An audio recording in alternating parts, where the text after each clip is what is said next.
নমস্কাৰ, মই হেমন্ত ৰাজবংশী। আপোনাৰ জীৱনত বহুত কষ্ট হৈছে নেকি? কষ্টই আপোনাৰ ৰাজহাড় ভাঙি পেলাইছে নেকি?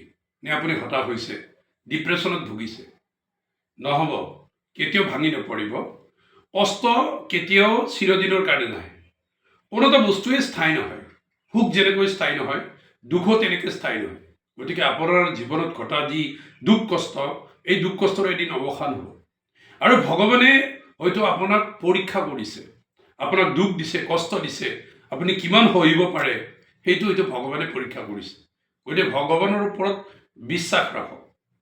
আৰু এটা কথা, কষ্টৰ দিনত, দুখৰ দিনত আপুনি আপোনাৰ প্ৰিয়জনক, আপোনাৰ প্ৰিয় বন্ধুক, প্ৰিয় মানুহখিনিক আপুনি চিনি পাব। আৰু যিখিনি অদৰকাৰত আপোনাৰ বন্ধু বুলি এনেই আপোনাৰ চাৰিওফালে ঘূৰি ফুৰিছিল, সেই অপ্ৰয়োজনীয় বন্ধুবিলাক আপুনি আঁতৰাই পঠাব পাৰিব। গতিকে দুখ কষ্ট মানুহক লাগিব। দুখ কষ্টই মানুহৰ জীৱনটো নতুনকৈ গঢ় দিয়াত, নতুনকৈ নিৰ্মাণ কৰাত সহায় কৰিব। গতিকে দুখ কষ্ট দেখিলে আপুনি কেতিয়াও ভয় নাখাব। ধন্যবাদ, নমস্কাৰ।